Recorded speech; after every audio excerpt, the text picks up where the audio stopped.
Welcome, everyone, and thank you all for attending Brookline for Racial Justice and Equity's Racial Justice Forum for the 4th Congressional Candidates in Massachusetts. My name is Amy Takanami. I use she, her, hers pronouns. I identify racially as Asian and ethnically as Japanese American, and I'll be facilitating tonight's forum with Raul Fernandez and Malcolm Doldrum, who will both introduce themselves shortly. Brookline for Racial Justice and Equity, known as BRJE, was founded in 2016 to identify and clarify issues of racial inequity and injustice in Brookline, and to build a multiracial coalition to dismantle structural racism. Our hope for tonight's event is to provide the opportunity for citizens across the 4th Congressional District of Massachusetts to be better informed about issues of racial justice in their communities as we listen to how our candidates think, feel, and plan to act around these important issues. Before we get started, I just want to acknowledge and thank Brookline Interactive Group, or BIG, for broadcasting and live streaming us tonight, as well as the BIG partner community stations across the 4th District that are also providing the program live in their own communities, including Easton, Foxborough, Swansea, Milford, Needham, and Norfolk. I also want to say a big thank you to our BRJE Planning Committee team, without whom we could not have put on this forum, and that team includes Abby Erdman, Luciana Shoshnick, Ann Tice, and Deborah Brown. Good evening. My name is Malcolm Doldrum. I use he, him, his as pronouns, and I identify racially as Black and ethnically as Caribbean American. We want to share some procedural information for those in attendance. Due to the large number of candidates, the evening will be broken up into 2 sections with a short 2 to 3 minute intermission. The first section will include Dave Cavell, Becky Grossman, Alan Casey, and Essan Leki, and Jessie Mermel, and will run roughly from 7 to 8 p.m. The second session will include Jake Auchincloss, Natalina Linos, Ben Siegel, and Chris Sinetos, and will run roughly from 7 to 8 to 9 p.m. We want to also note that we invited the 2 Republican candidates, and both declined to participate. BRJE would also like to provide some information for the sake of transparency. Essan Leki has been a member of our BRJE leadership team for 2 years. However, none of the candidates, including Essan, were involved with or included in the planning of this forum. BRJE hopes to hold our candidates to high standards and expectations around racial justice and equity across our district. Good evening, everyone. My name is Raul Fernandez. I use he, him, his pronouns, and I identify as Latinx.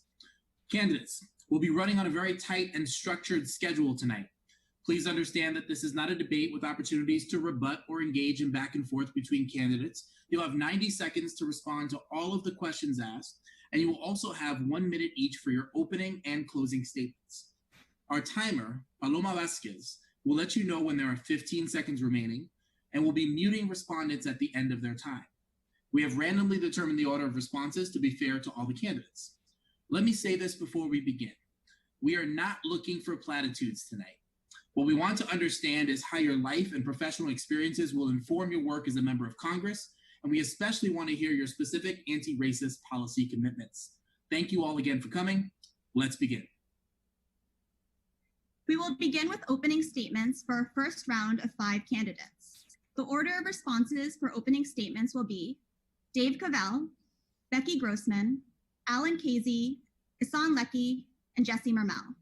Please include in your opening statements your pronouns and how you identify racially and ethnically.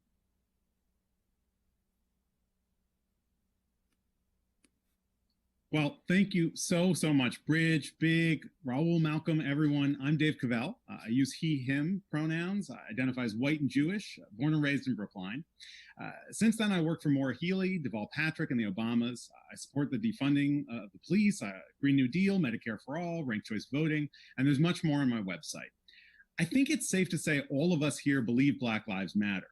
But as President Obama just reminded us at John Lewis's funeral, we need more than words, we need actions. I'm a cis white man. I understand why I might be viewed skeptically. When I was 22, I was teaching 4th grade in the South Bronx, and I decided to go into public service to attack the intersectional systems and structures that oppressed my students and Black and brown communities for centuries. I am ready to tell hard truths, whether calling out another candidate in this race for making racist comments, or saying the Boston Globe endorsing that candidate and dismissing his comments was an example of systemic racism. I look forward to a great conversation tonight. Thanks for having me. Thank you, Dave. Next, we have Becky. Thank you so much for having me tonight. I'm Becky Grossman. I use she, her, hers pronouns. I identify as white racially and ethnically as Jewish American. I am a Newton City Councilor, but the job that I cherish most in my life is being a mom to my two kids, Madeline, who's 9, Jack, who is 6 and just finished kindergarten. I am running for Congress with the fierce urgency of a mom fed up by what is going on in this country and determined to make change. I am so glad we are having this forum. Systemic racism is real. It's real in Newton, where I live, in Brookline, and in every community in this district and across the country. Like many of you, I have attended many of the protests and rallies throughout our district over these past months and weeks. And at these rallies, I heard parent after parent after parent of young Black children and young Black men in particular at the microphone speaking about how they feel fear every single time their children walk out the door. One of the reasons I'm in this race is because as a mom, I am deeply concerned about. Thank you, Becky. Next, we have Alan. Good evening. My name is Alan Casey. I use he, him, his. I identify as Iranian Italian. I'm also the father of Mirabel, 18, who just graduated from Brookline High School, and Reese, 12, who is in the 6th grade from Lincoln School. And I'm married to Vanessa Kurz, an extraordinary social entrepreneur. The cause of racial justice has been a central focus of my life. My friends and I invented City Year 32 years ago because we wanted to inspire young people from all different backgrounds to commit to a year of service. We wanted to show that national service could help complete the civil rights movement because we changed laws in the 60s, but you only change hearts and minds through experience. Today, City Year is in 32 cities across America and in South Africa and the United Kingdom. We have more than 3,000 young people serving every day, 200,000 children. We served as the model for the AmeriCorps program that has engaged 1.1 million people coming together from different backgrounds, fighting poverty and fixing schools. If I serve. Thank you, Alan. And next we have Essan. Thank you so much. My name is Essan Leki. I identify as she, hers, and ethnically as Moroccan American, an African immigrant, an Amazigh Moroccan. The list goes long. Whether we immigrated to America, are indigenous, or were forcibly brought here, people of color in this country are denied the basic necessities of life on the basis of our race. Who gets to be an American is defined by the color of our skin. 2 years ago, I was approached by a woman who asked me where I was from. When I told her I was from America, she said, "No, you have dark skin. Where are you from?" Racism has been embedded in our country since the beginning. To dismantle racism and systems of oppression and build a just society, we need leaders who have experienced the pain of racism in their everyday life, who will pass anti-racist policies. Thank you, Essan. And finally, we have Jessie. Thank you so much. I'm Jessie Mermel, she, her, hers. I'm white and I'm Dutch American. Over the weekend, a Brookline supporter of mine reminded me of something Dr. King said. I'm sure you've heard it. Stand for something or fall for anything. I have a strong 20-year record fighting racial justice and for systemic change. We need leaders who will call out racism and do the hard work of dismantling it. That's part of standing for something. But part of standing for something is also owning when you could have done better and doing whatever you can to make it right. That's why well before I was a candidate for Congress, before any of us knew this seat would be vacant, I acknowledge that our select board delivered a vote 10 years ago that had an inadequate punishment when a racial slur was used toward firefighter Gerald Alston. It's why I publicly apologized and called on town meeting to do so, and it's why I've called on the town to bring this matter to a swift resolution that centers justice for Gerald Alston. I know the fight for justice for Gerald Alston is far from over, like the fight against racism, and I know that I am far from done being an ally and an accomplice in the. Thank you, Jessie. So on to our first question. The order of responses will be Jessie Mermel, Essan Leki, Alan Casey, Becky Grossman, Dave Cavell. Over the past several months, we've seen an unprecedented nationwide uprising against racist police violence. The demands from this historic movement include calls for divestment from police budgets across the country. Do you support efforts to move significant funding from policing to invest in education, mental health, affordable housing, and other underfunded social services? I absolutely do. And I'm one of the few candidates in this race to sign a pledge in Newton, run by a bunch of incredible student activists to defund the police there. Listen, I consider defunding the police to be investments in public safety. Raul, the things that you just mentioned are core components of public safety in any community. I want to make sure that we're investing in mental health services, in transportation, in housing, in parks and open space, a healthcare system that works for everyone. We know that, yes, of course, we need to divest from the police, but it isn't just that. It is about investing in these broader social determinants of health. And I'm proud to be at the forefront of so many of these fights, fighting for paid family and medical leave, fighting for equitable investments in transportation, fighting for Medicare for all. We know that these are the fights that are essential to create safe communities and tackle the systemic racism that has unfortunately plagued our country throughout our 400-year history. It's work that I've been doing throughout my 20-year career here in Massachusetts, and I look forward to leading on this front in community with all of you when I'm in Congress. Thanks, Jessie. Essan Leki.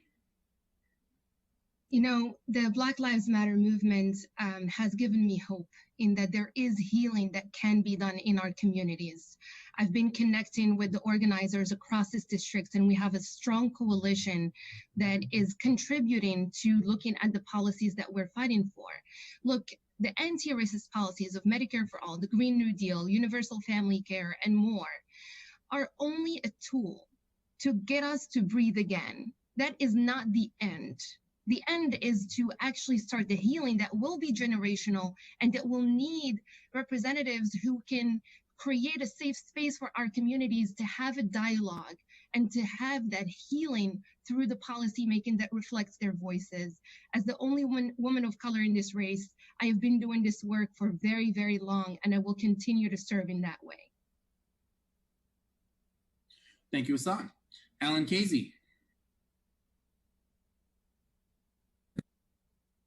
The answer is yes, I do support redistributing funding, but I want to go much further. We're in an extraordinary moment, a new deal moment, and we need big, bold ideas to take the movement that's in the streets to break open the doors of Congress. I want to see 1 million people in national service, discovering their justice nerves, working side by side with people from different backgrounds. I want to see an American Truth, Justice, and Reconciliation Commission that I proposed with Cornell William Brooks, who ran the NAACP. I want to see American Dream accounts with $15,000 invested in every young person who's born in this country, paid for by the estate tax, that if they do 1 year of service, they get $50,000 when they complete that year. There's so many things we can do beyond just reimagining the police, including comprehensive criminal justice reform, which I've also proposed. So I am deeply committed to this. Thank you. Thank you, Alan. Becky Grossman. Yes, I am committed to a deep and thoughtful examination of how we spend our money on our police forces while increasing funding for mental health, rehabilitation, and education services, and for other incredibly important reforms like demilitarizing the police, ending qualified immunity, a full federal ban on chokeholds, and creating civilian review boards to investigate police misconduct. And I also recognize that fighting for racial justice goes beyond reforming our police departments, because institutional racism is built into every system in this country.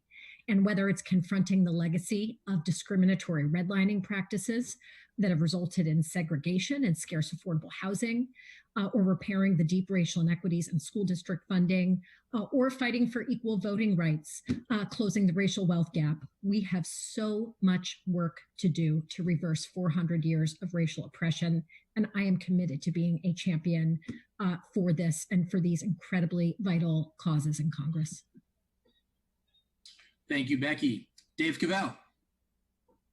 So yes to defunding, yes to reimagining this whole country to be free of systemic racism. This is why we need a Green New Deal, Medicare for all, and to not just say the right things, but to do it. I mean, folks in this race have already had the opportunity to redirect 1% of the Newton Police Department budget and didn't do it. I've pledged not to take a dime of police union money. I've signed the Defund Newton Police Pledge, and you can count on me to do it. More generally, I've called for reimagining policing. I think we need to ban chokeholds, establish national standards for the use of force, end militarization and qualified immunity, mandate body cameras, community task forces like the one you proposed, Raul.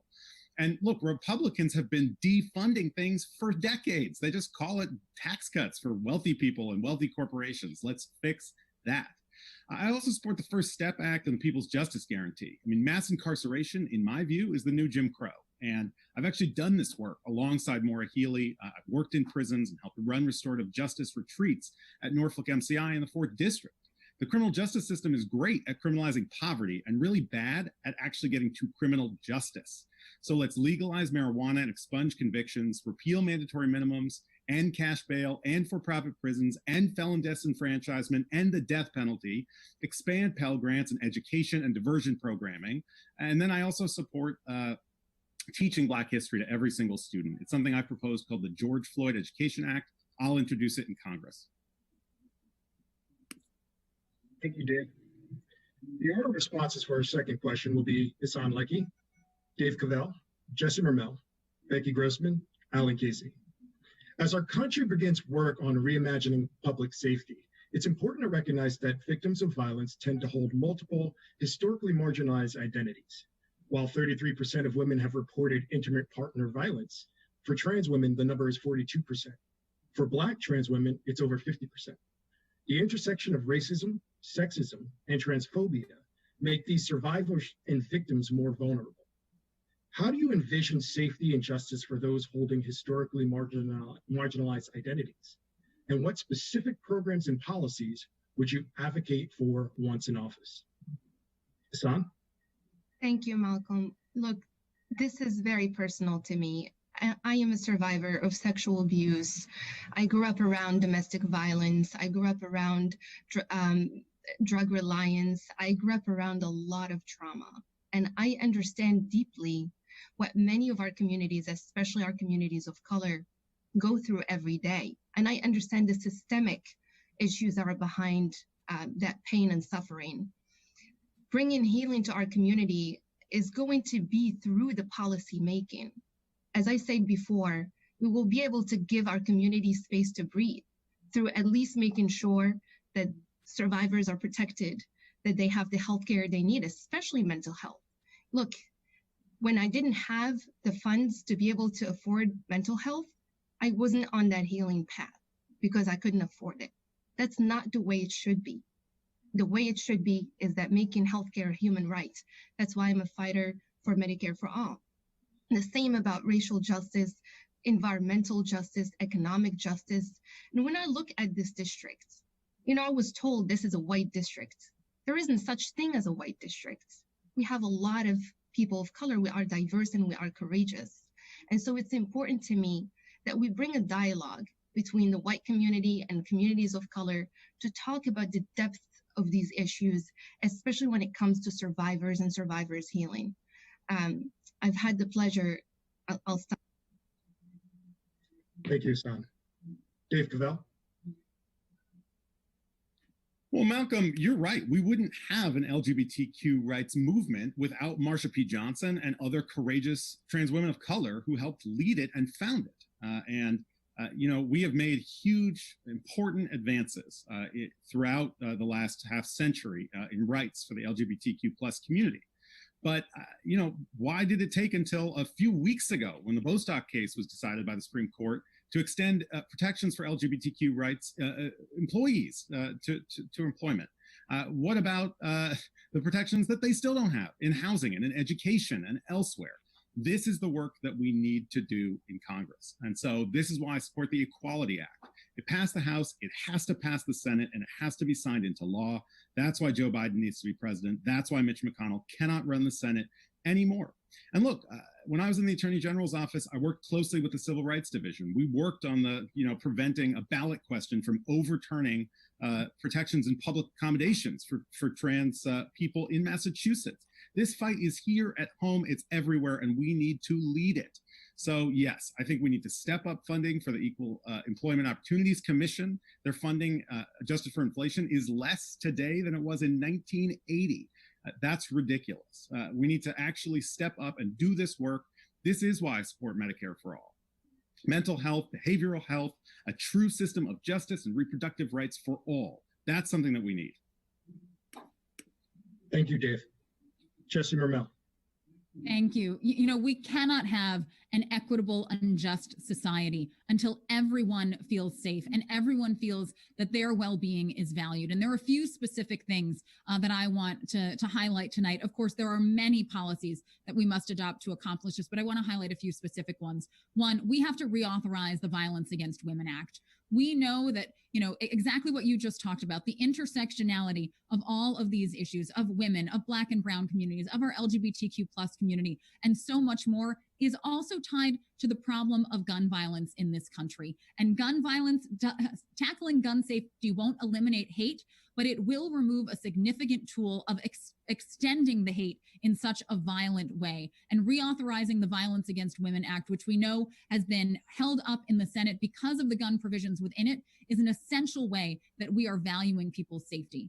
I also want to lift up the importance of reproductive justice in this conversation. You talk about safety and justice for people. That means we have to center reproductive justice. I'm the former head of external affairs at Planned Parenthood League of Massachusetts, where I saw firsthand the importance of care that lifted up Black and Brown people, of care that lifted up the LGBTQ plus community, communities that quite frankly didn't feel like they were getting care that valued them and their bodies elsewhere. We need to codify Roe in federal law. We need to repeal Hyde, end the global gag rule, and protect Title X family planning money in this country so that it is actually going to protect the exact type of people that we are talking about tonight, whose bodies are not being protected.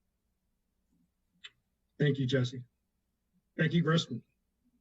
Well, with respect to the LGBTQ plus community, we need to send a loud, clear message that regardless of who you love or how you identify, we will protect your civil rights, including access to quality health care, education, and the ability to thrive in the workplace free from any discrimination, which is why I support reversing Trump's regulatory assault against LGBTQ plus individuals, passing the Equality Act, and a nationwide ban on conversion therapy. I also think it's really important to be talking about how we lift up our small business owners who typically have had the hardest time having access to capital and have been left behind, especially in this pandemic, particularly around small business owners who are minorities, who are women, who are disabled, who are veterans.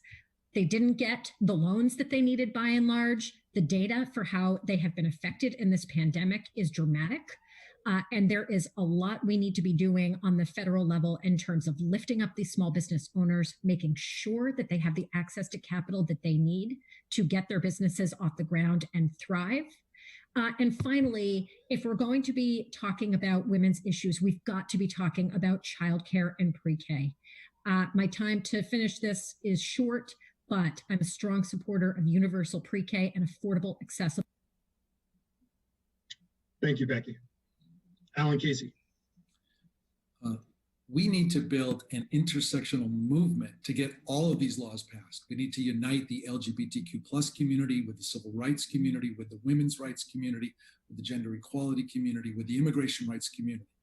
If we put that coalition together, we will have a supermajority. And yes, I am for a number of things. I'm also honored that Holly Ryan, Newton City Councilor, who is one of our state's leading advocates from the LGBTQ plus community, has endorsed me, as has Hubie Jones, the #1 civil rights justice advocate who lives in Newton in Greater Boston for the past 55 years.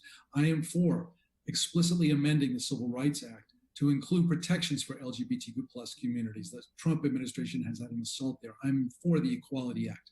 I'm for the Equal Pay Act, because women only make 81% of men and Black women make 59%, and Latinx women make 50%.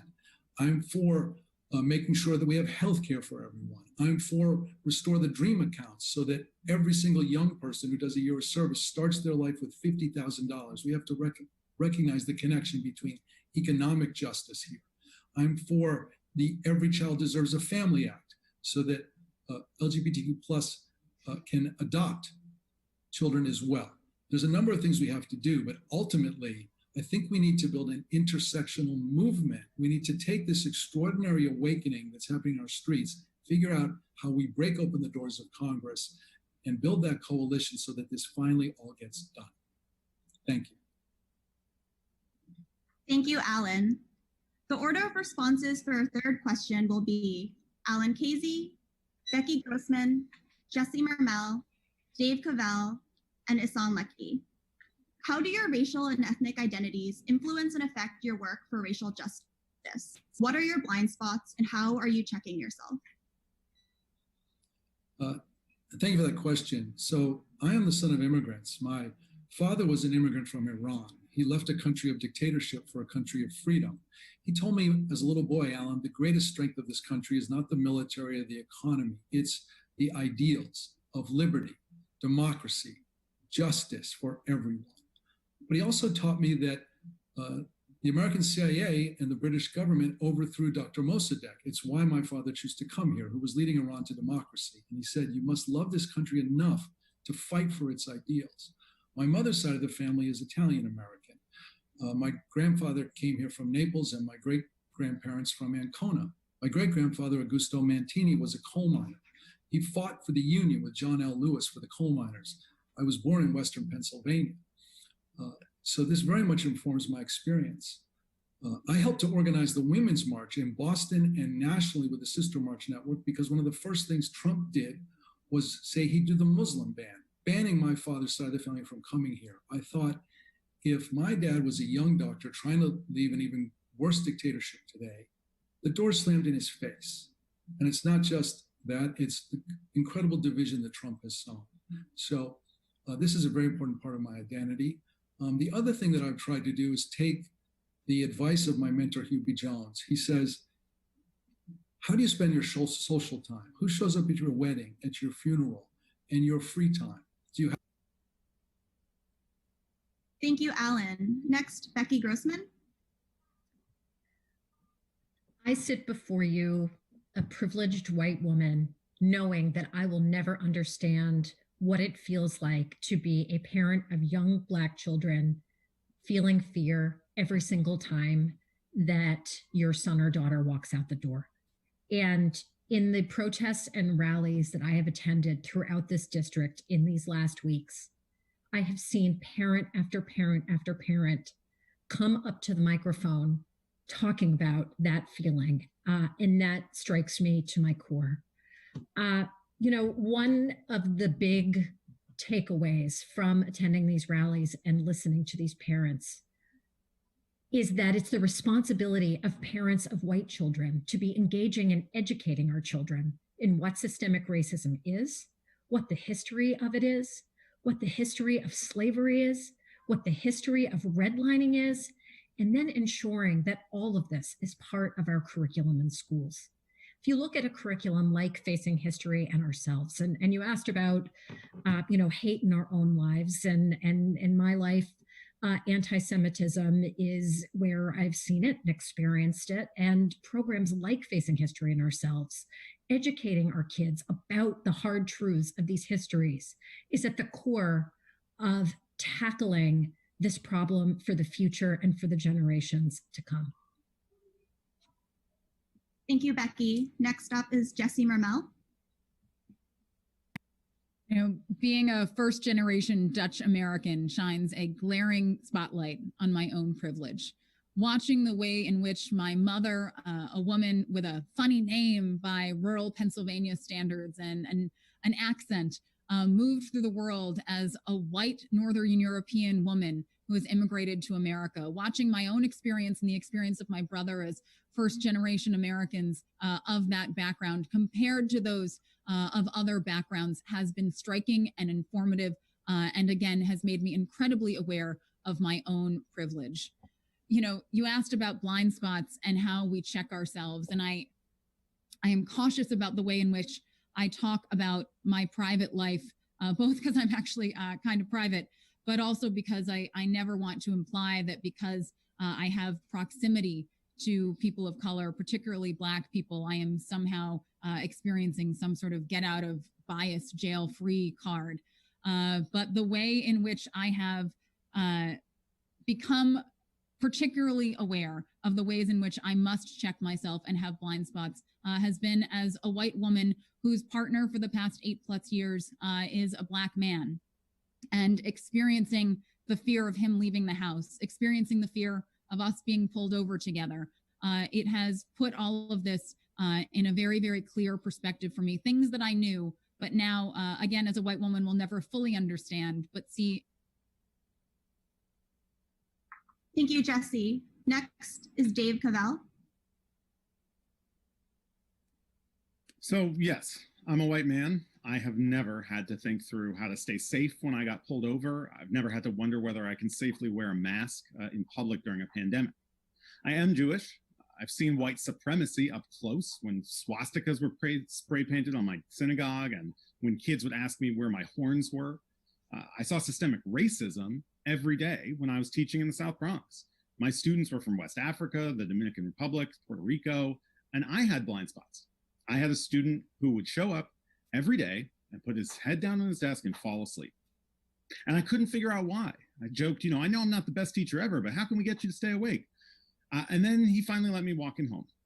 And it turned out that he was homeless. That's why he couldn't sleep. That's why he was ashamed to tell me why he was so tired. And that was a blind spot. I was blind to that possibility.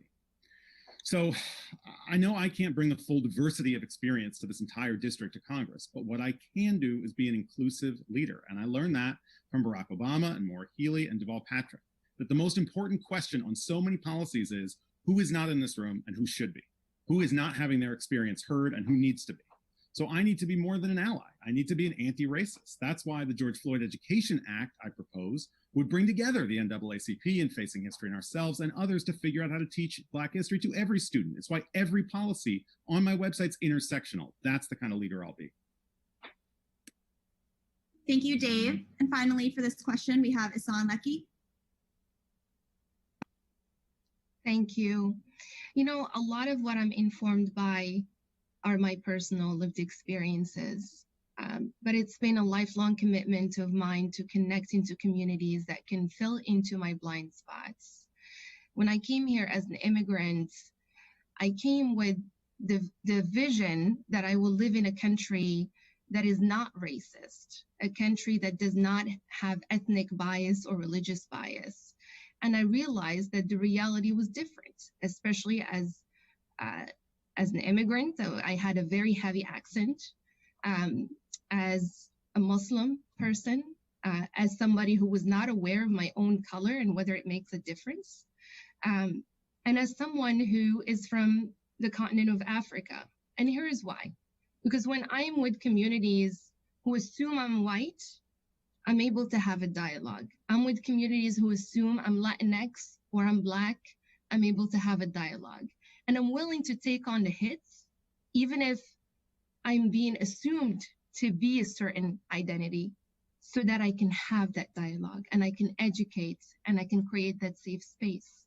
And that's what I bring here. Our community needs that type of leadership where we can be vulnerable with our personal lived experiences and learn from other people to educate the policy making.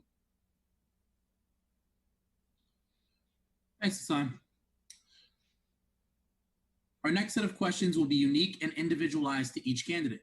The order of responses for our fourth question will be Becky Grossman, Jessie Mermel, Essan Leki, Alan Casey, Dave Cavell. Becky Grossman, your campaign ad focuses on protecting school children from mass shootings.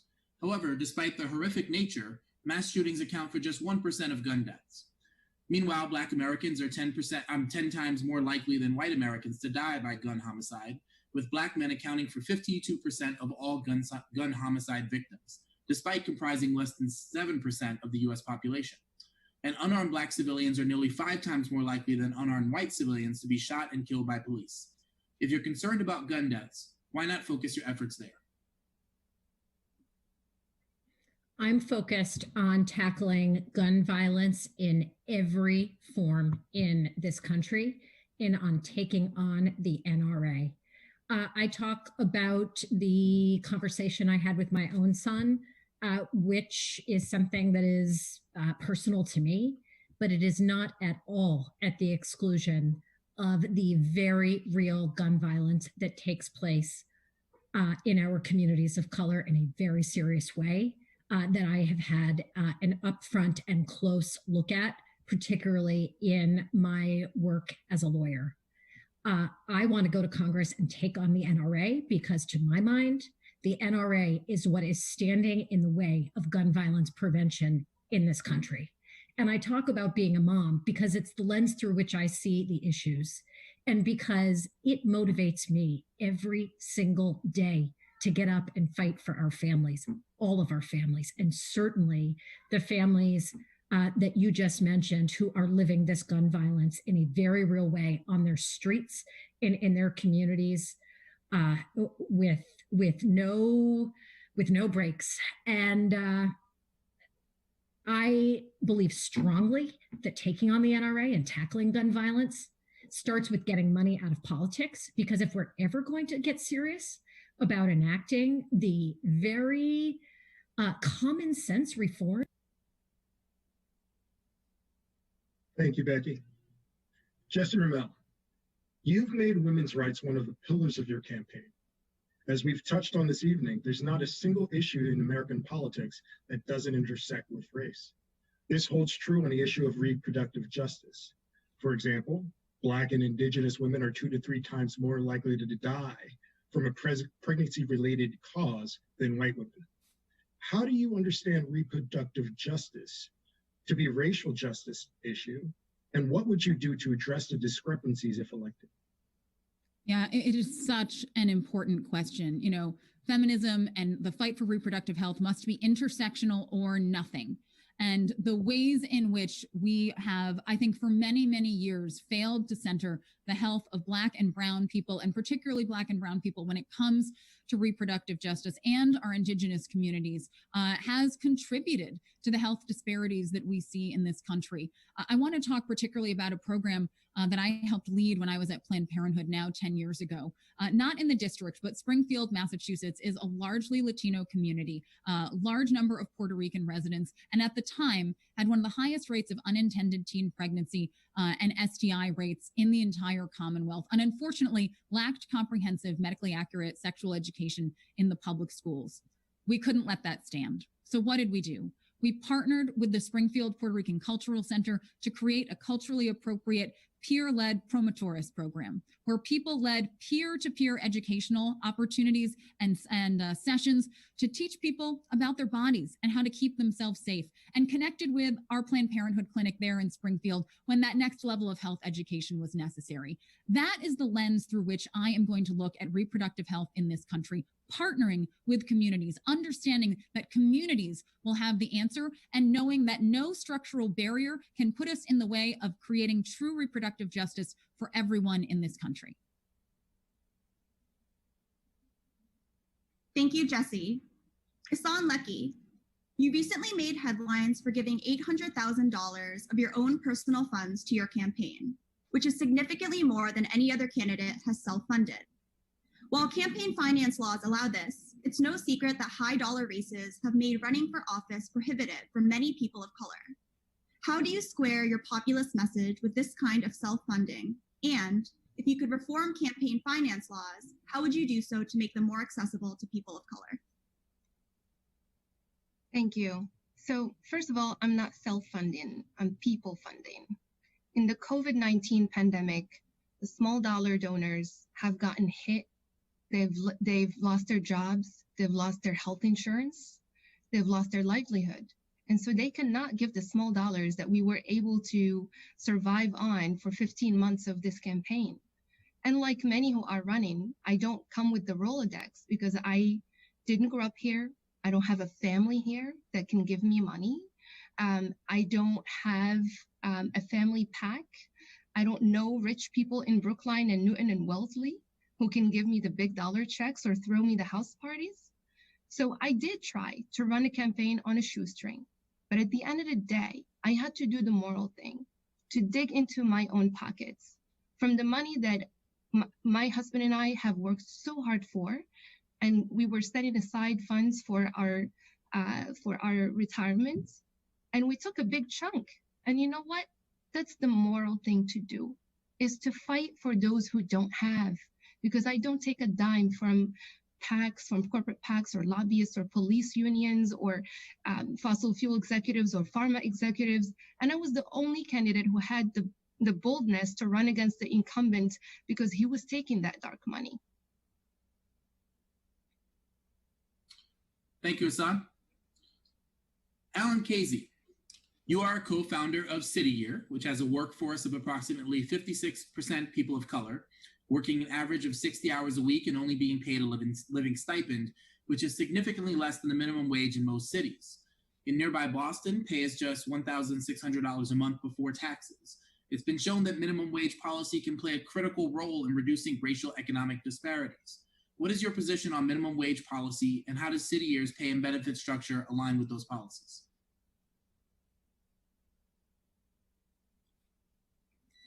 Thank you, Raul. I ran out of time in the last question, so if I could just briefly say, I recognize I am a white privileged man who lives in Brookline and went to elite schools. And the way I try to check my blind spots is by having authentic relationships and friendships with a diverse group of people, as my mentor, Hugh B. Jones, has taught me.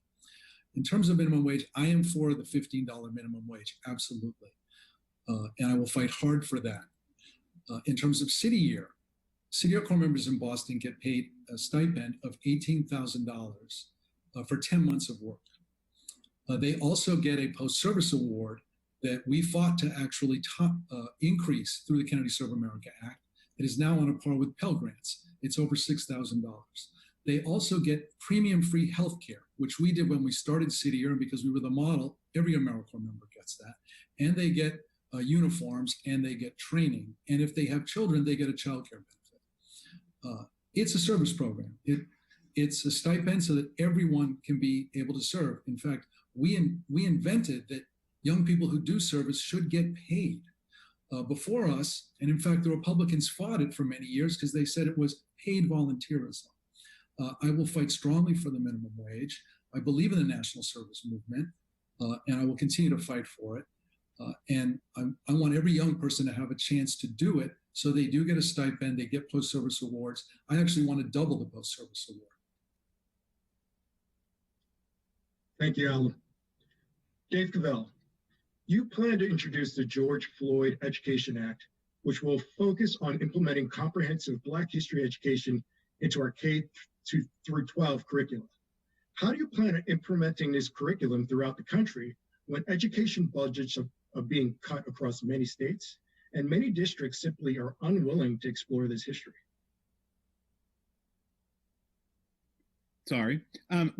Malcolm, it's a great question. And those are the communities that, as we know, need this education the most. Yeah, I mean, look, those school districts are going bankrupt, and teacher layoffs are being contemplated in Taunton and in Franklin and in Brookline and elsewhere because Mitch McConnell told states to go bankrupt. So let's be very clear about that.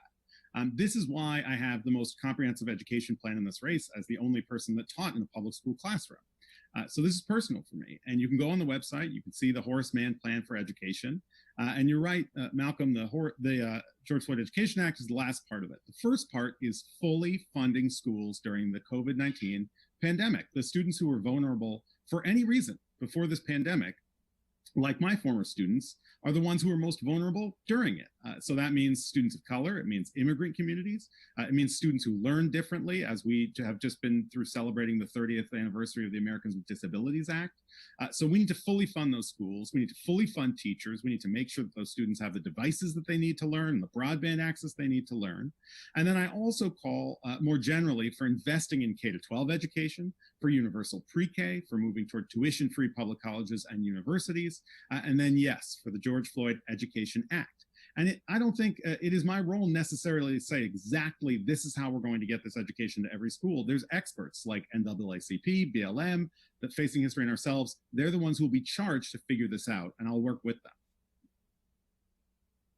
Thank you, Dave. That ends the question and answer period for our first round. We'd like to give our candidates an opportunity to make a final statement. As a reminder, final statements should be 60 seconds or shorter. The order of final statements will be Jessie Mermel, Alan Casey, Becky Grossman, Dave Cavell, and Essan Leki. Well, thank you to everyone at Bridge for such a thoughtful and important conversation.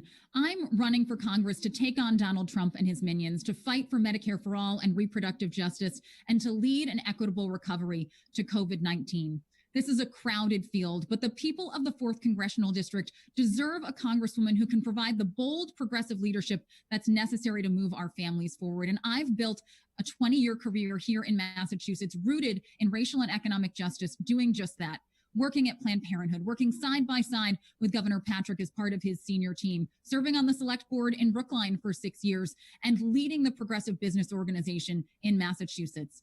I am proud of the way we're running this campaign and believe we stand out in a very, very crowded field. I'm one of few candidates who have built their campaign around the issues that matter to racial justice and have built the most diverse, inclusive coalition with Ayanna Pressley, Diane Patrick, Mass Teachers Association, SEIU, and more. I hope I've earned your vote tonight, and I look forward to being your Congresswoman. Thank you, Jessie. Next up is Alan Casey. Thank you. We are in an unprecedented time in our history with 3 major crises convergent at once: the COVID healthcare crisis, the economic crisis, and the racial justice crisis. But this crisis also opens us up to what I believe is a New Deal moment, an opportunity to do big, bold, transformational policies and have the biggest progressive coalition that we've had in decades. There are plenty of politicians, lawyers, lobbyists, et cetera, in Congress. What we need is more movement leaders. I've tried to be a movement leader my whole life, and what I've learned is that there is nothing more powerful than people who share values united in common purpose. When you do that, you can get anything done. It's how we beat Tom DeLay and Mitch McConnell. If I have the privilege of serving in Congress, I don't want to go alone. I want to bring all of you with me. I want to build a movement to make sure we get healthcare for all, the Green New Deal, 1 million people in national service, get economic justice, and most of all, racial. Thank you, Alan. Next, Becky Grossman. Thank you so much for having me this evening. I am running for Congress with the fierce urgency of a mom fed up by what is going on in this country and determined to make change. For me, this is about the world that we want to create today and leave for the next generation. And if we are going to finally tackle systemic racism in this country, we need to be serious about confronting racial justice, social justice, housing justice, economic justice, and climate justice. And we need to send new and different types of leaders to Washington who are willing to take on that work. Part of the reason that I talk so much about being a mom in this campaign is because it is the lens through which I see the issues in protecting our families and in creating a better world for our kids. Right now, out of 435 members of Congress, we only have 25 who are moms of school-aged children. Imagine what we could do if we had 100 or 200 moms in Congress tackling climate justice, social justice, housing justice, and racial justice. That's what I'm going to do as your. Thank you, Becky. Next up is Dave. Thank you so much again, Bridge and everyone. As I said, President Obama reminded us that John Lewis is going to be a founding father of a better, fairer America. And I think it's up to us to help get there. And I'm the one that is ready on day one to do that. That's why I got into public service and stayed in public service. From classroom in the South Bronx to the Oval Office in the White House, I have dedicated my career to this, to tearing apart systems of oppression against Black and brown Americans, including in our democracy. Stacey Abrams should be the governor of Georgia right now. She's not, because of voter suppression and a broken system, and I'm the only candidate who has put out a pledge disavowing dark money and super PAC money in this race. From the first day I launched my campaign, this website was the only one, not just in English, but in Spanish and Portuguese too. If you aren't even talking to everyone in the district, how can you represent them in Congress? Go to davecavell.com, sign up to be part of a movement that can't be bought. My old boss, Michelle Obama, used to tell young people, there is so much history yet to be made. Let's make some on September 1st. Thank you, Dave. And Essan Leki. Thank you. You know, our district is in need of healing just as much as our country does. And to bring healing, we need people who have come from the trauma circles, who have experienced what it's like to build that healing with communities. And that's what I've been centering my life around. I worked in the food justice. I worked in restaurants. I sweep the floors in the restaurants. And I knew that the oppressive systems that stand between us and racial justice in our country can be dismantled and are less powerful than who we are as Americans. I have fought those oppressive systems as a Wall Street regulator, fighting the biggest banks, the biggest corporations who profiteer from the suffering of our people and from creating poverty. And I will take that fierceness and my personal lived experiences to continue to build in our district this multiracial, multi-generational coalition that has been leading the charge on this race, and we'll take it into the Congress. Thank you to our first round of candidates for their time and responses. Next, we'll have a short 2 to 3 minute intermission before transitioning to our second round of 4 candidates. During the intermission, we'll be showcasing Black Lives Matter posters that were created by rising 8th and 9th graders in the Steps to Success program, which promotes equity for students from low-income families in Brookline. Please stick around.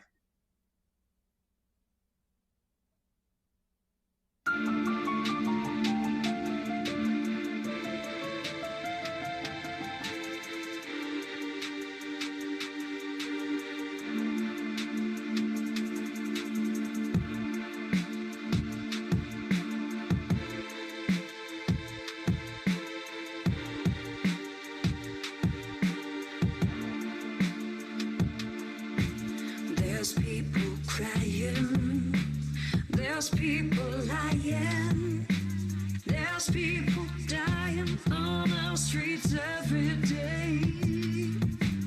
We've got to stand up for what is right, knock down the walls in front of us and walk straight toward the light.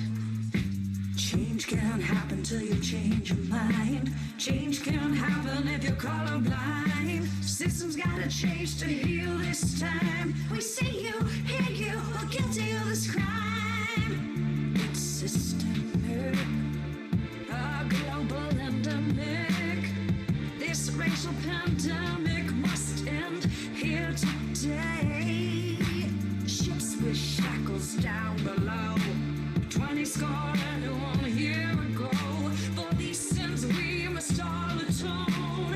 846 is carved in stone. Change can't happen till you change your mind. Change can't happen if you're colorblind. System's gotta change to heal this time. We see you, hear you, we're guilty of this crime. Protesters marching down Main Street.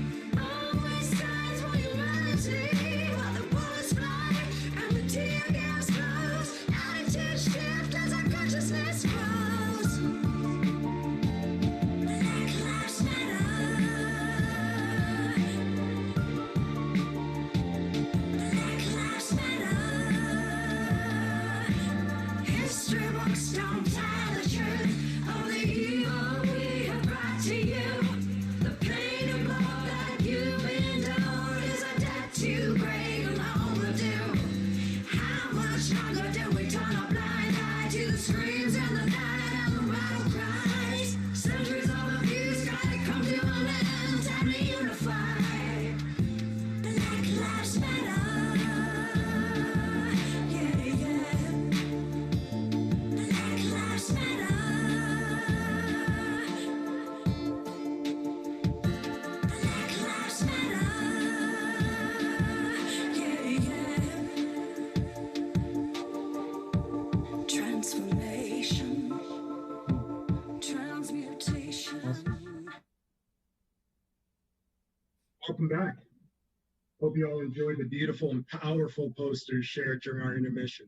Shout out to the 8th and 9th grade STEP students, as well as Brookline Interactive Group for putting those together. This second round of our forum will run exactly the same way as the first. The second round of candidates will have 90 seconds to respond to all of the questions asked, and we'll also have a minute each for their introduction and closing statements. As we did in the first round, we will have a timer running for each of your responses, and we'll begin muting respondents at the end of their time. BRJE has determined the order of responses to be fair to all candidates. Thank you again for coming. Now let's begin our second round.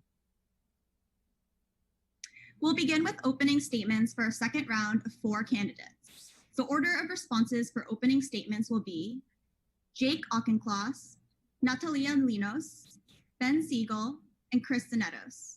Please include in your opening statements your pronouns and how you identify racially and ethnically.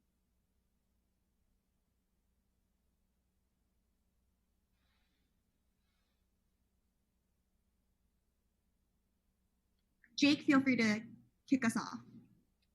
Thanks. I'm Jake Auchincloss, he, him, his, white Jewish American. I'm really excited to be here this evening to talk about the changes we need to make to realize our aspirations for equal justice and equal opportunity for all. And as a white man, I know that that work begins with interrogating my own privilege. Years ago, I made remarks that were tone deaf and could have offended communities about which I care deeply. I regret that. I've learned from it. I know also that actions speak volumes, and I'm excited this evening to share with you my record of pushing my hometown to better meet its progressive ideals at the intersection of racial justice and housing, education, immigration, and police reform. I'm backed by some of the strongest progressive and civil rights voices in Newton because they've seen me work in City Hall and they know the principles I'll bring with me to Congress.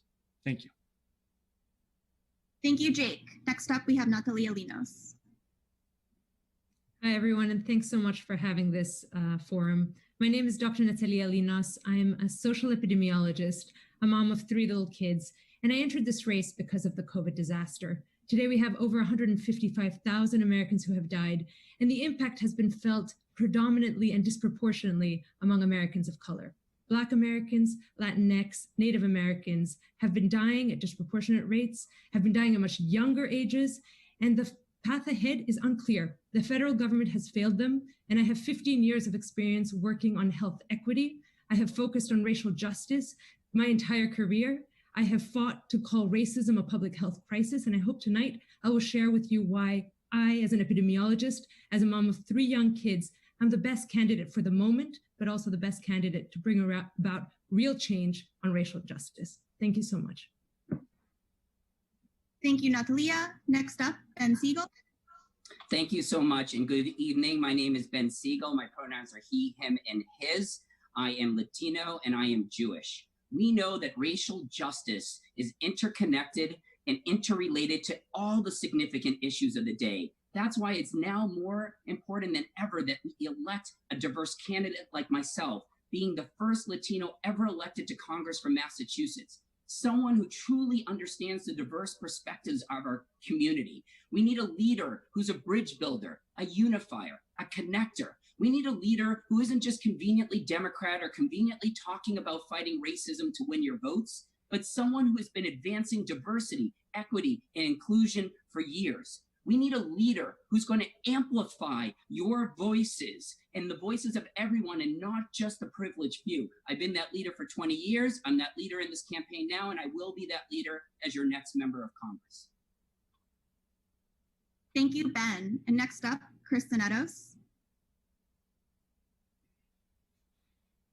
Thank you, and thank you for the opportunity to meet with everyone and speak tonight. So my name is Chris Zanetos. I have spent my career creating companies and creating jobs, and also founding a nonprofit that brings companies and educational institutions together to make the opportunity of science and math education more accessible to communities that have been marginalized. With the senseless killing and tragic killing of George Floyd, we see a bit of an awakening, perhaps in more of our community, to actually take action to drive real progress around social justice. It's important that we take this action in our communities and down in our federal government. It's also important for us to go further and recognize that we cannot achieve social justice without economic justice. This is what I've been driving for and trying to achieve with my nonprofit and my work in community service. This is what I will try to bring down to Washington if you vote for me. Thanks, Chris. The order of responses for our first question will be Chris Zanetos, Ben Siegel, Natalia Linos, Jake Auchincloss. Over the past several months, we've seen an unprecedented nationwide uprising against racist police violence. The demands from this historic movement calls for divestment from police budgets across the country. Do you support efforts to move significant funding from policing to invest in education, mental health, affordable housing, and other underfunded social services? Kristen Eddowes. Thank you. So first of all, anyone who doubts that we have an issue with policing and systemic racism just needs to look at the data. The data shows very clearly that if you're stopped by police and you're not attacking them or threatening them, you're 200% more likely to be shot if you're a person of color. We must take action. I am fully supportive of the Justice and Policing Act, and I think that we need to recognize that we need to change our police training, we need to change our police procedures. I want to say, though, that I reject the notion that many position that you can't both drive and believe that we must aggressively drive for changing our policing and respect those police that faithfully perform their duties.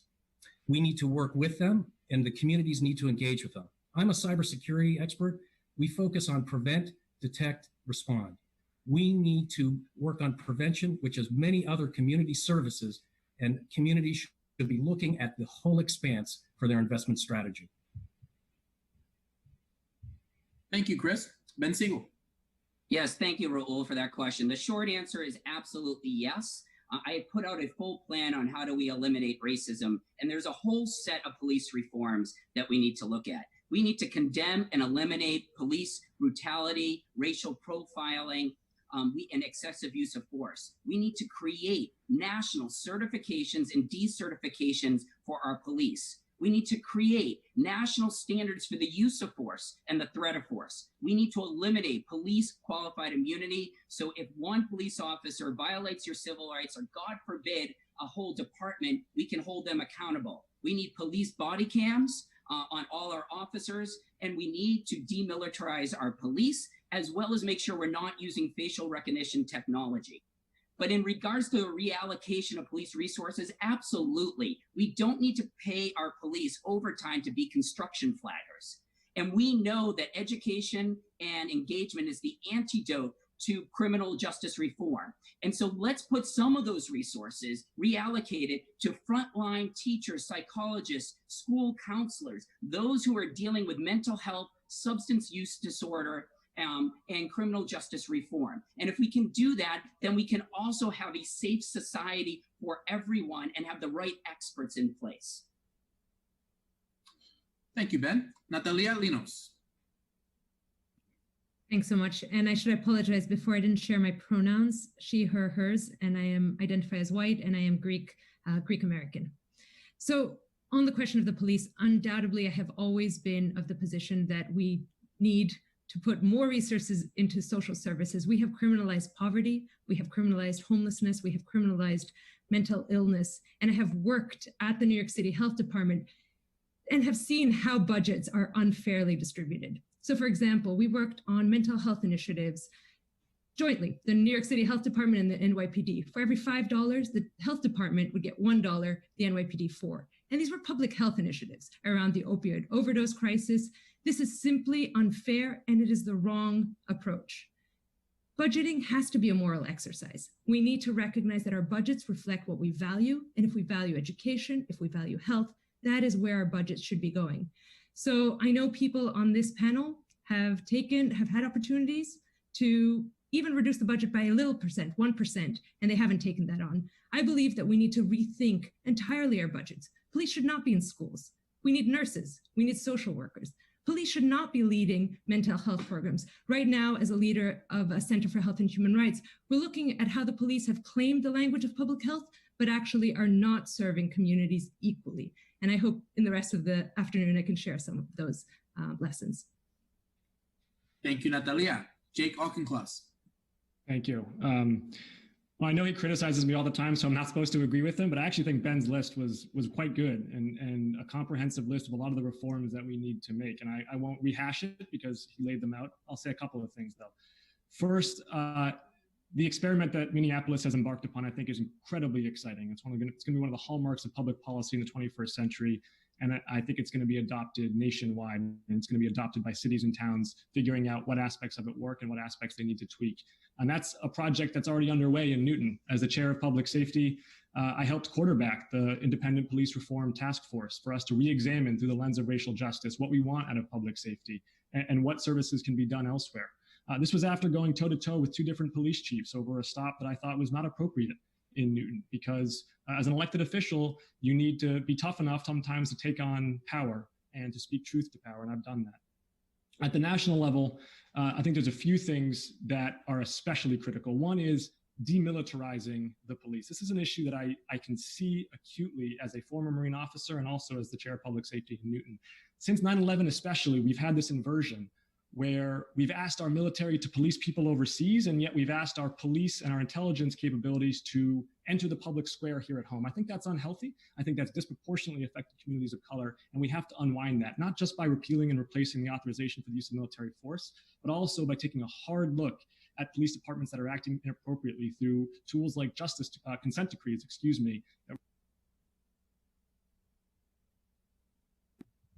Thank you, Jake. The order of responses for our second question will be Ben Siegel, Jake Auchincloss, Chris Zanetos, Natalina Linos. As our country begins to work on reimagining public safety, it's important to recognize that victims of violence tend to hold multiple historically marginalized identities. While 33% of women have reported intimate partner violence, for trans women, the number is 42%, and for Black trans women, it's over 50%.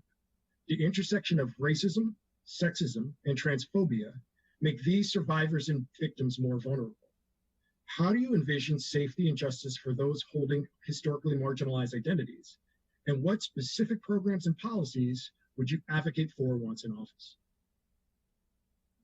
Okay. Thank you so much. Thank you so much, Malcolm, for that question. I just attended a couple of days ago an event during Tisha B'Av, the saddest day of the year for the Jewish community, in Amory Park in Brookline, for Jews for Black Lives. This intersectionality that we have in many different areas is really important.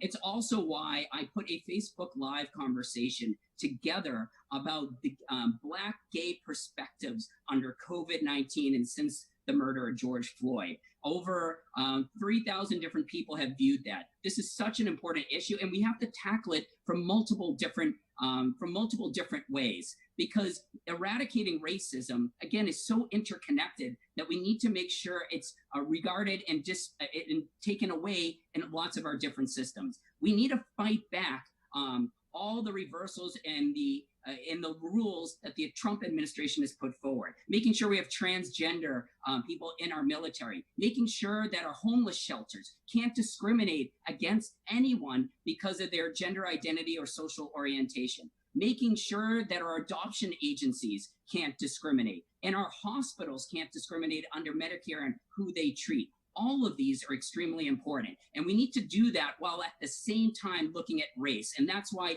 education from the beginning to teach that lies, stereotypes, and bias can truly turn into hatred and worse is something we need to teach our youth. Thank you, Ben. Up next, Jake Auchincloss. As with so much in this country, I think it really starts with education. The earlier, the better. You know, I remember when I was in elementary school, the paradigm that we learned under was this idea of color blindness. You shouldn't see color. It shouldn't matter. You should treat everybody totally on the same plane. And I think we've really learned and evolved as a country over the last 15 years that actually you do need to recognize that people's different identities have given them different lived experiences, and that needs to be it needs to be centered in the conversation. And so we need to start to restructure our education. And I know we've made progress on that. We need to continue to push that. Number two is gun safety. The marginalized communities that you referred to in the question are oftentimes also disproportionately affected by gun violence. We as a country have a nonsensical approach to guns. No civilian needs to own an assault weapon. No civilian needs a high capacity magazine. Sidearms should not be nearly as available as they are, nor ubiquitous. These guns kill people, and they disproportionately kill communities of color and marginalized communities. We have got to enact common sense gun safety laws. And then finally, I think a lot of it comes down to stigma and to removing stigma through the example of elected officials and community leaders. We all need to be conscious in how we act and in how we speak so that we are putting forward a vision of America that's its best self. Thank you, Jake. Next, we'll hear from Chris Sinetos.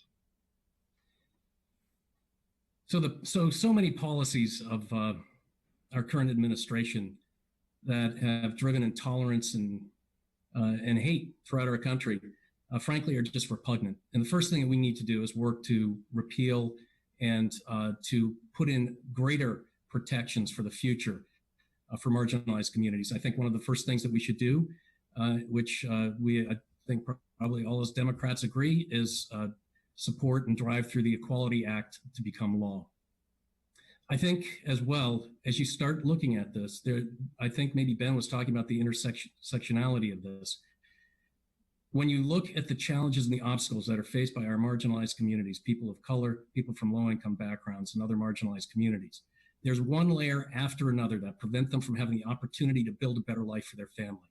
Whether it's access to healthcare and quality healthcare, whether it's access to good transportation to get to their jobs to provide for their families, whether it's to have the opportunity, the educational opportunity to get good jobs, high-paying good jobs to build a better life for their families.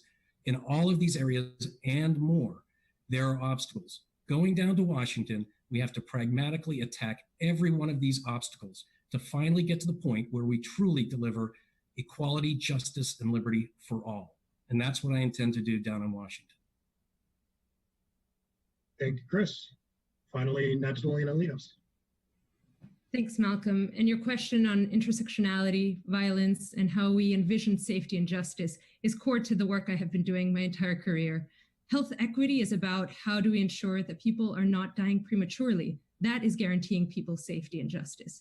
Right now, we know that racism kills directly through murders like George Floyd's murder, but we also know that racism kills indirectly, insidiously, quietly. Maternal mortality rates are 3 times higher for Black American moms than white moms. I'm a mom of 3 kids myself. I wasn't worried going into labor whether I would survive, but that's not the case for many Black moms, for many Native American moms. We know that, I worked at the UN for a decade where we did work on HIV and the law, because we know that disease and health is not shaped by simply access to health care. It's shaped by racism, by discrimination, by marginalization. HIV and the law, the work we did at the UN globally, was ensuring that LGBT communities globally, even if they don't have protection in the law, they would have protection in other places. So policies need to be both on paper. We need protections on paper, but we also need to find creative ways to ensure that communities are safe. And that means, in Egypt, we did programs where the police would turn a blind eye to sex workers who had condoms on them instead of arresting them. And we negotiated at the UN for that. There are ways to ensure that the law works, but also that our actions work. And I have done work at the global level and at the local level on both those fronts. And I'm ready to fight for a future that works for everyone. Thank you, Natalia. The order of responses for our third question will be Natalia Linos, Chris Sinetos, Jake Auchincloss, and Ben Siegel. How do your racial and ethnic identities influence and affect your work for racial justice? What are your blind spots, and how are you checking yourself? Thanks so much for the question. So I was born to international students from Greece in Cleveland. And when I was 1 month old, I moved back to Greece. So I grew up in Greece. I didn't come to the US until I was 17 when I moved to Massachusetts to go to college. And I think that experience moving to the US at 17 allowed me to see racism for what it is in this country and to be shocked by it.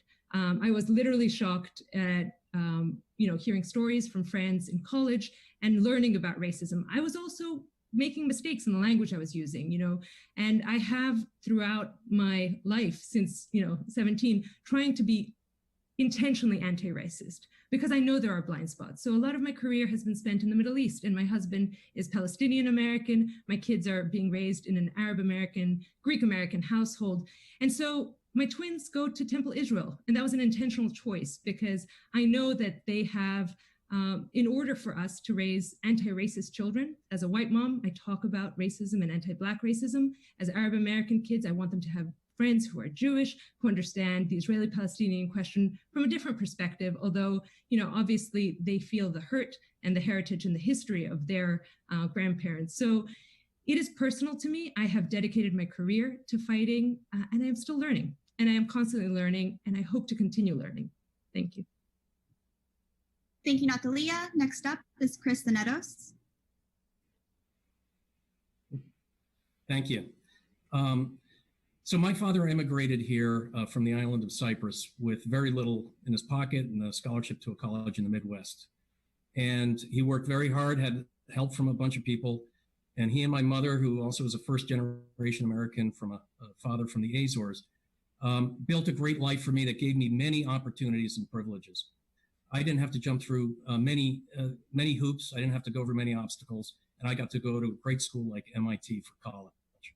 I'm very aware of the fact that I've had enormous privileges, and I try to leverage that every day to drive for justice and equality for everyone. When I started my second company and I looked at our pipeline of people, noticed the homogeneity, I didn't write a white paper, I took action.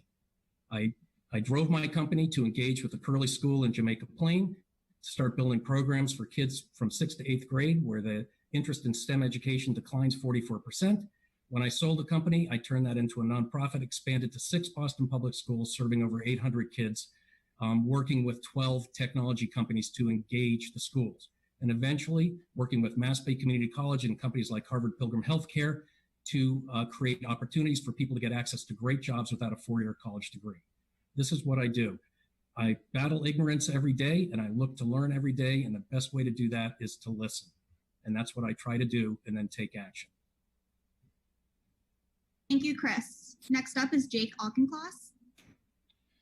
My service in the military was really formative in this regard. The United States military is definitely not a perfect institution, but it is one of the best integrated institutions in the country, one of the first to integrate fully.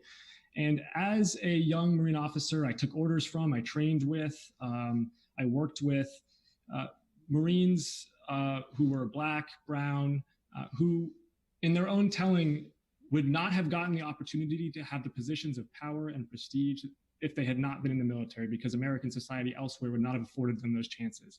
And that, as a young man, was a really important way for me to see a sneaking glimpse of the promise of America in a true meritocracy. Of course, I absolutely still have blind spots.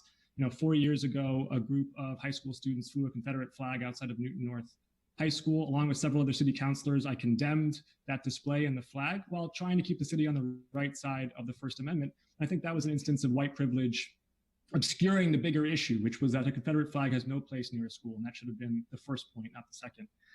And then finally, I'm a Jewish American, and my grandfather, walked into a Marine recruiting office in 1942 at a time when Jews were being exterminated around the world. Marines sent him to college, changed his life, changed my life. And I acutely feel that obligation to give back in this country and to make sure that all peoples, marginalized everywhere, have the same chance that he was given to succeed. Thank you, Jake. And finally, Ben Siegel. Thank you so much. Look, I am so proud to be Latino and Jewish and see that intersectionality that goes on, but I've also been a victim of hatred and bigotry from the beginning. Being called as a kid to telling me to go pick up that penny you spick over and over again, or even 3 days before I entered this race, walking out of Kehillat, Israel in Brookline, a man in his 30s came up to me, called me a kike, told me my grandmother should never have survived the Holocaust, and that everyone in KI and myself should be processed. This still is happening today, the hatred and the bigotry and the anti-Semitism. It's why I was the first candidate to put on their platform from day one, combating hatred, bigotry, racism, Islamophobia, and anti-Semitism on my platform. Now, look, I've been president of the Hispanic National Bar Association for all of New England for the last few years. I've created the first national task force of Jewish Muslim young adults. I created the first national task force for Jewish Latino young adults. I've sat on the Boston Bar Association's Diversity and Inclusion Committee. I've been named one of the 50 most influential attorneys of color and one of the 100 most influential people of color in Boston. So this is real to me. And a couple weeks ago, I actually sat on a panel to be an ally. It's something I really try because I have lighter skin, so I don't have to carry my racial identity with me every day I walk out. And that's what we all need, to stand up as an ally to those who call out against our communities. Thank you, Ben. Our next set of questions will be unique and individualized to each candidate. The order of responses for our fourth question will be Krista Netos, Ben Siegel, Natalia Linos, Jake Auchincloss. Krista Netos, the focus of your campaign is making our economy work for all. We've seen in the past how plans to lift up working people, especially those proffered by white politicians, have failed to deliver for immigrants, Black people, Indigenous people, and other people of color. Mr. Zanetos, please be specific. What makes your plans any different? So Malcolm, thanks for asking that question. So as I mentioned in a prior response, there are so many obstacles that face people of color, people from low-income communities to get ahead in the world. It's no wonder that people are frustrated, angry, and disenfranchised. I'm a big believer in education. My father was in education. My two sisters are teachers. My daughter was a public school teacher and also is now in educational equity. And I understand the challenges of teaching, especially in lower income communities. We need to invest in our people, not just in our infrastructure. We need to invest in K through 12 education to drive STEM experiential learning. But most importantly, we need to drive, incent, and challenge our companies to work with our community colleges and vocational schools to enable paths to good jobs without requiring an expensive four-year degree. MIT has reported that we have eliminated 25% of the middle income jobs. We need to expand and rebuild the middle class by enabling access to what industry calls new collar jobs, jobs that don't require four-year college degrees. But to do that, we've got to address underlying issues of internet connectivity in marginalized communities, which is much worse. Even if it's affordable by folks, the quality is poor. They can't get access that my daughter had access in a wealthy community to learn calculus on the internet when she needed supplementing of her education. We need to deal with healthcare issues that hold people back from getting and holding good jobs. We need to fix transportation that stop kids in Fall River from being able to be at after-school programs at Resiliency Prep because we don't have enough money for continued bus service. All of these things we have to knock down one after the other. We've got to create more jobs, but we've got to eliminate the obstacles that prevent so many for whom zip code and race are the determinants of their potential success in our society, to eliminate those obstacles once and for all. Thank you, Chris. Ben Siegel, having a healthcare system where your access to care is dependent on your employment status is especially cruel during an economic meltdown spurred by a historic recession. Communities of color, particularly Black and Brown communities, have been hit especially hard by job losses during the COVID-19 pandemic, leading to an increased uninsured rate, which were already disproportionately high before the pandemic. Groups such as Movement for Black Lives, the NAACP, and Black Women's Health Imperative see Medicare for All as a crucial step in the broader fight for racial justice. Why do you think differently? Thank you. Well, let's be clear. I don't think differently. I do think that we're going to get to Medicare for All one day and very soon, but it's going to take time. And that's why what I want to do immediately is make sure that we strengthen the ACA, that we add a public option, and that we expand Medicare from 65 to 50, because it is going to take time to get for Medicare for All. And I'm not willing to sit on the sidelines and do nothing while we know that people are deciding whether to go to work sick under COVID-19 or put food on their table. That's why the first thing I will do in Congress is pass paid family and medical leave for everyone, including our undocumented immigrants, because we can't be the only industrialized country in the world not to have it. That's why the second thing I want to fight for is to make sure that the federal government can negotiate prescription drug prices under Medicare, because it's not just a coverage issue, it's also an affordability issue. So yes, will we get to Medicare for all one day? Absolutely. But while we wait to get there and get closer to getting there, we need to do something now that protects all our communities, because we know when one person doesn't have coverage, they put themselves in danger, their families in danger, and everyone around them in danger. And so we need to pass both emergency and permanent paid family and medical leave immediately. Thank you, Ben. Natalia Linos, you've said that racism kills, stating that, quote, racism kills explicitly through police violence. It also kills indirectly in terms of what we're seeing through COVID, what we're seeing in terms of maternal mortality disparities and infant mortality disparities, end quote.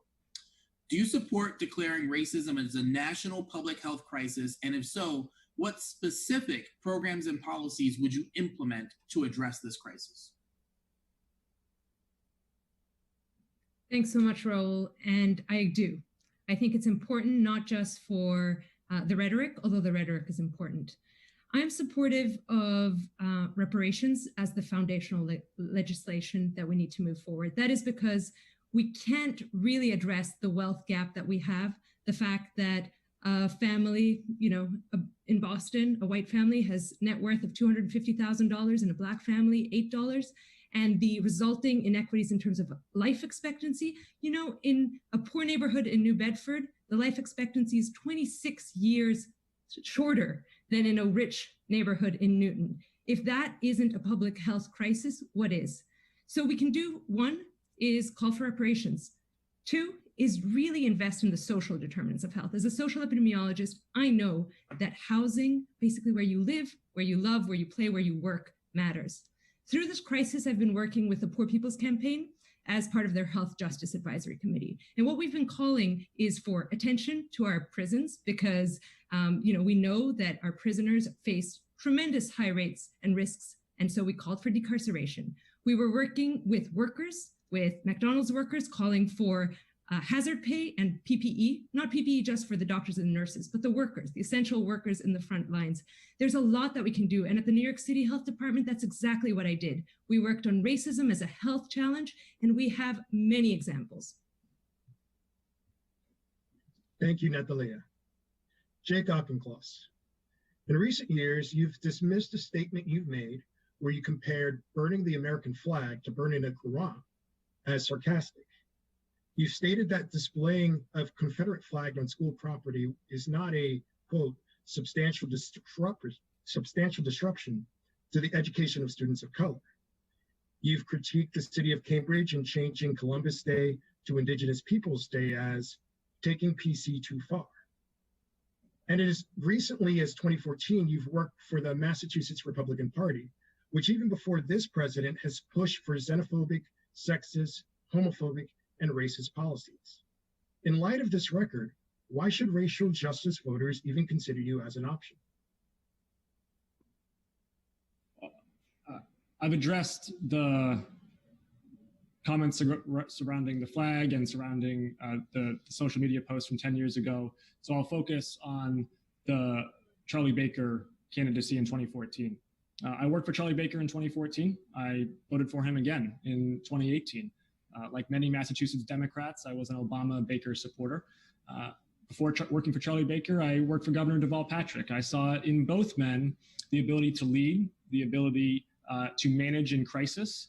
And I think we're seeing that now in Charlie Baker's competent response to this COVID crisis that has kept Massachusetts ahead of the curve.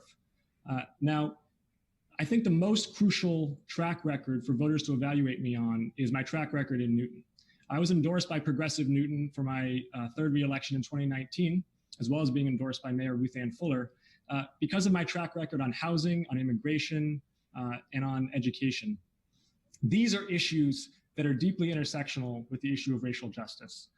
We cannot talk about racial justice as a city like Newton or a city like Brookline without talking about housing. We have a legacy of exclusionary zoning that has prevented the Black and Brown communities from acquiring wealth.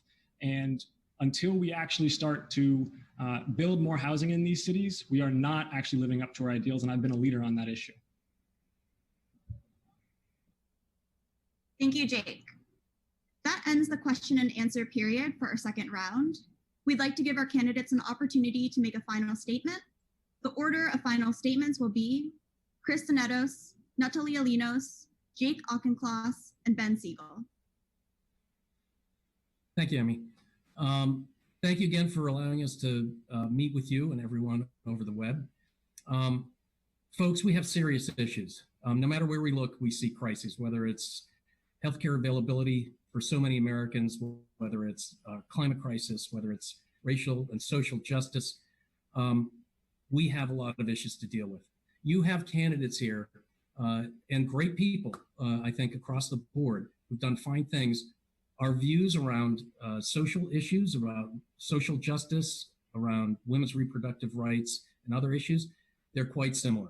Where we differ is in experience. I'm the only one in this race who has experience creating jobs and working with higher education to change and create new paths for people to get access to good jobs. We need to send down to Washington people who don't just write white papers and policy papers, but get things done. And that is what I will do. I bring people together to solve tough problems and get things done. I've done that in my business and with my nonprofit. Thank you, Chris. Next up, Natalia Linos. Thanks so much for the great conversation tonight. We're in an unprecedented moment, and that's why I stepped into the race. I stepped in because of the racial inequities that are playing out in lives lost, and that will play out in an America that, unless we have an explicit recovery plan for it to be equitable, will lead us down a path of widening inequities. But you and I know that COVID isn't the only challenge. We have a crisis in our climate change and a racial justice crisis. And I have worked on all three issues, all starting from a social justice lens. And we haven't spoken tonight about environmental justice and my climate work, but I do hope that voters will see value in bringing a scientist who has progressive commitments and values and leads with those to Congress. Right now, there are 14 scientists and we're in the midst of a global pandemic. I want to be the 15th. I have a proven track record working with countries overseas as well as local governments in New York City and now lead a Center for Health and Human Rights. I'm here to represent all of you. Thank you. Thank you, Natalia. Next up, Jake Auchincloss. I appreciate the opportunity to speak this evening. I think there's an underappreciated quality in politics, which is toughness. Let's make no mistake that Washington in 2021 is going to be a place where you have to be tough to get stuff done. What we're talking about right now is going to require a fight to accomplish. Now, I've been through the ringer as a Marine Special Operations Officer. I know what it means to be tough. And I've taken hard votes and won competitive elections 3 times in a row in Newton as a city councilor. I'm the only person on this panel right now who has actually enacted real change as an elected official on the ground. I am tough enough to dismantle and to take on the Trump agenda and to finally move forward this country to a new chapter, to one where we can rebuild our self-confidence, our institutions, and our commitment to justice. Thank you, Jake. And finally, Ben Siegel. Thank you, everyone, and especially to Brookline for Racial Justice and Equity for hosting tonight's panel. Look, if you believe it's time that we break through the ceiling and elect the first Latino ever to Congress from Massachusetts, then vote Ben Siegel. If you believe it's time that we elect a leader who has already and will continue to advance diversity, equity, and inclusion, then vote Ben Siegel. And if you believe we need a leader who's participated in over 20 rallies, marches, and vigils in 15 different cities and towns in this district, being the main speaker in Fall River and in Milford, who was doing that in order to listen to, understand, stand up with, and amplify the voice of everyone and not just a privileged few, then go to bensiegelforcongress.com, follow our movement, because we, the fourth, are so much stronger when we are together than when we are divided. And please vote for Ben Siegel early and on September 1st. Thank you, Ben, and thank you to our final round of candidates for their responses, and to each and every one of our candidates for your participation in tonight's forum, and for all of our audience members for joining us this evening. We hope that the questions and responses were enlightening and will help you in your consideration of our congressional candidates. This will be a unique election with the potential for more votes by mail cast than ever before. Now, you can still vote in person on September 1st or sooner for early voting. Information on dates and polling locations can be found at sec.state.ma.us. For those planning to vote by mail, it's important to request and submit your ballot as early as possible due to potential postal delays. As a reminder, the last day to register to vote is August 22nd. As John Lewis said in his final letter to us, voting and participation in the democratic process are key. The vote is the most powerful nonviolent change agent you have in a democratic society. You must use it because it is not guaranteed. You can lose it. Thank you again, and good night. Have a good night, everyone. Thank you. Good night. Thank you.